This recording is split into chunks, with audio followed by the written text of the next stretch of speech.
Alors, on a déjà d'entrée un petit cadeau à lui faire. On est bienvenue dans la région.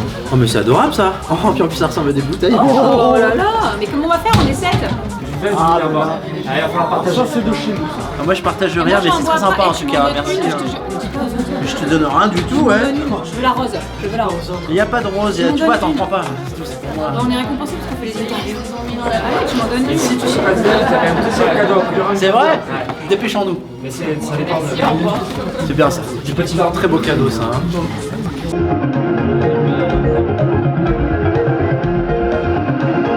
Ah c'est marrant, on n'y avait pas pensé. Il y a un petit côté Adopi, Ouais, c'est pas bête. Ouais. Petit côté, on veut faire chier les journalistes parce qu'ils trouveront jamais sur internet. Non, c'est un concept un peu, c'est une façon de dire écoutez cet album, n'en parlez pas forcément mais écoutez-le. Un titre, ça reste qu'un titre, et là en l'occurrence on met en avant on rend hommage à notre petit robot, notre mascotte depuis maintenant presque 10 ans. Ça nous a fait marrer aussi entre nous d'utiliser, on trouvait ça mignon, ça a un rapport avec la choucroute, on est un peu geek et tout. Et puis ouais, un truc marrant qui s'est greffé là-dessus, c'est que à l'heure d'internet à gogo, à l'heure 2.0, les gens sont appropriés ce nom-là, ils lui ont donné un nom, ils l'ont appelé Robot ou Robothead ou The Icon, Robot Face, on a plein de trucs. Ouais, on a un peu ouais. Du coup, c'est bien. Et c'est rigolo parce que finalement cet album il a plusieurs noms, il a plein de noms, mais les gens savent de quoi il parle maintenant. Ça devient un peu l'album dont vous êtes le héros. C'est toi qui décides comment il s'appelle. C'est eux qui décident. C'est sympa quand même. Ouais. Et on trouvait ça plutôt sympa.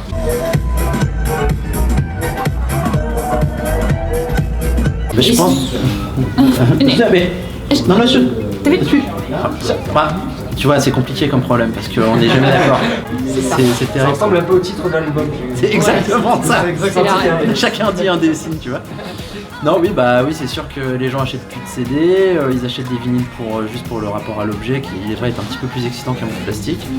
Il faut s'y faire. Le seul truc qui est un petit peu dérangeant là-dedans, je pense, au jour d'aujourd'hui, c'est que le système qui déjà n'était pas non plus hyper orienté au profit de l'artiste, l'est encore moins aujourd'hui, voire beaucoup moins. Et c'est une des choses qu'il faudra régler dans les prochaines années, mais à mon avis, je pense que c'est pas plus mal comme ça. C'est une façon aussi de faire en sorte que la musique soit plus facile à distribuer, à diffuser. Et c'est finalement ce que les gens cherchent aujourd'hui, de pouvoir choper une paire de pompes en 3 secondes en cliquant et écouter un album comme ça. Mais est-ce que ça leur fait du bien? Est-ce que c'est bon? Mais alors c'est rien, moi, ils écoutent mon album, c'est le principal. Non mais bien sûr, mais on n'est pas du tout contre, on est les premiers à avoir des clés USB, remplis de musique et on part pas avec nos valises, avec nos vinyles. Dedans, bien mais sûr. En fait, je pense que ce qui serait chouette, c'est qu'il y ait les deux, en fait, c'est-à-dire qu'on continue à avoir un rapport pratique aux choses, mais aussi un rapport un peu charnel. Et que du coup, moi je continue à prendre plaisir à ouvrir un vrai livre ça oui. et à écouter un vinyle. Après, le CD, de toute façon, c'était un peu un truc peut-être de transition, qui était lié à une époque, peut-être qu'il va disparaître, mais ça serait bien que ça disparaisse pas au profit d'autres supports physiques, parce qu'on est des êtres humains, donc on a besoin aussi de choses physiques. Voilà. Alors est-ce que ça deviendra... Donc que ça disparaisse au profit de... Et pas que ça ne disparaisse pas au... Que ça mute. Tu as une négation de tout le monde. D'accord, ok. Désolé, je suis vraiment... Purement grammatical, je suis vraiment navré. Ouais, que ça mute, comment, je sais pas. Il y a une époque où il y avait des 33 tours, des 45 tours, on sortait des singles en 45 tours, après on trouvait que c'était plus bien. En plus on en vendait beaucoup. En fait, c'est deux questions différentes, c'est-à-dire il y a le rapport à l'objet et puis il y a le rapport au pognon. Alors c'est des questions différentes. On réétudie les quotas de répartition de ce qui est numérique, de ce qui est physique, etc. Afin d'équilibrer aussi pour la partie artistique les choses, ça paraît important. Mais après, on peut équilibrer la manière dont l'argent est redistribué sur tout support finalement. Mais on va dire c'est à la responsabilité du consommateur. C'est à lui de se dire quel monde il veut, comment il veut s'investir dans ce monde-là, dans un monde où du coup on peut tout avoir mais finalement au bout d'un moment ça s'épuise parce que si on participe pas un petit peu, au bout d'un moment ça s'épuise. Ou voilà, encore une fois, ça arrive à tout le monde de pirater. Est-ce qu'on fait que pirater? Est-ce qu'on fait que acheter? Est-ce qu'il y a des trucs entre les deux? Bon, il faut un peu faire confiance aux gens aussi, je pense. Ouais. Au bon sens.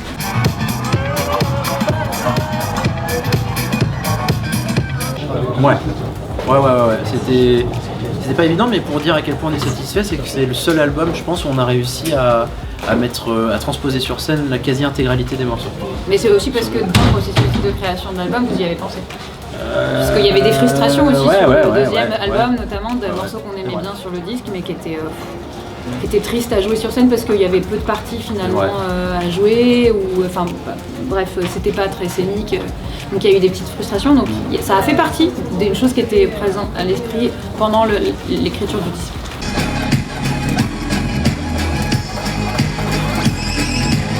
L'esprit à la base c'était voulu être froid. On imaginait une entrée de club en fait, dans une petite ruelle bien sombre. Parce qu'à la base, il y a un moment dans cet album où on s'est dit quand même il sonne vachement beaucoup plus badass qu'avant. Donc c'était vraiment ce qu'on voulait retrouver sur la pochette, ce côté badass. Et finalement, après les choses ont un petit peu évolué, peut-être qu'on a un petit peu raboté tout ça, de toute façon ça sonne peut-être moins badass que ce qu'on plus équilibré en tout cas. Voilà. Mais cette idée d'un truc un peu rough, un peu, tu sais, un peu blah, comme On ça. a frôlé le parental advisory. À un moment donné, on s'est dit, il faudrait qu'il soit sur la pochette.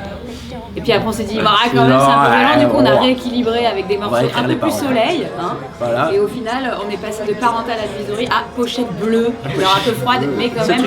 C'est un robot quand même, il c'est friendly le robot. C'est pas... Mais tu verras, il y a un clip qui va sortir début novembre sur Lone Digger. Et là, c'est l'esprit justement boîte de nuit. Là, on met en pratique vraiment tout ce que je suis en train de t'expliquer sur la pochette. C'est-à-dire que là, on rentre dans une boîte de nuit assez glauque avec justement cette émoticône qui est le symbole de la boîte, etc. Enfin, là, on rentre vraiment dans le vif du sujet avec ce clip-là et ça explique beaucoup plus pourquoi on a fait ça.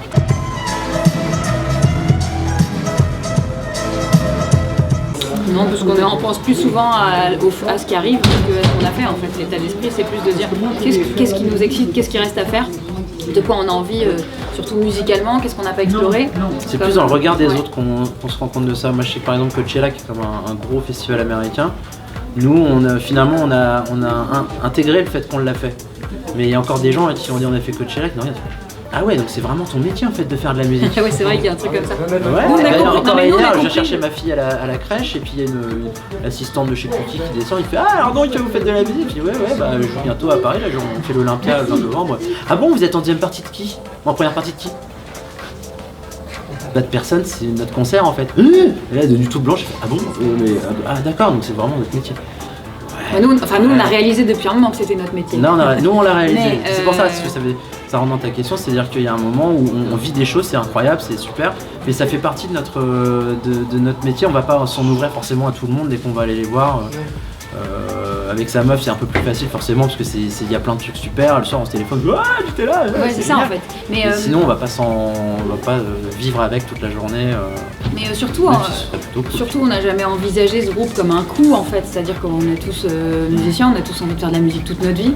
Donc comment tu fais de la musique toute ta vie, c'est pas en te retournant, en regardant ce que tu as fait, c'est en cherchant avec qui tu pourrais collaborer pour que ça soit différent, nouveau, excitant. Et puis voilà, prendre un peu des risques aussi, sinon c'est atroce. Sinon tu fais pas vraiment ton métier si tu prends pas de risques dans on va dire ces métiers-là de la musique, du théâtre et tout ça, ça fait partie, moi je trouve, de l'éthique de base en fait.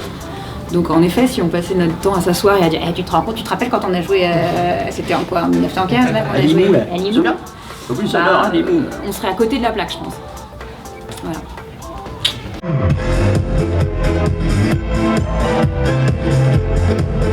Attends, explique parce que là c'est atroce, ça va donner des... Parce que attends, si on part de cette interview, genre j'ai dit qu'on était des vieux, on regarde des films porno, ça n'a aucun rapport. Voilà, ils me battent en coulisses. Ouais, c'est comme ça que ça a commencé en fait simplement. Il y a le frère du contrebassiste qui a une commande de Canal pour remonter des films porno des années 20 un peu plus modernes parce que c'est des conséquences quand même, faut savoir. Et donc ils lui ont demandé également une bande son, et la bande son, le cahier des charges c'était faire du neuf avec du vieux quoi en gros. Ils ont inventé quelque part un peu l'électro-son. Et du coup nous comme on faisait de la musique électronique entre nous, en plus de faire du jazz manouche dans des bars et des mariages, on a fait un premier essai pour ça. C'est jamais sorti, mais nous on a continué, on a fait écouter aux potes, c'était cool et voilà, ça donnait Caravan Palace. C'était le début de Caravan Palace. Premier morceau, qui était bien nul.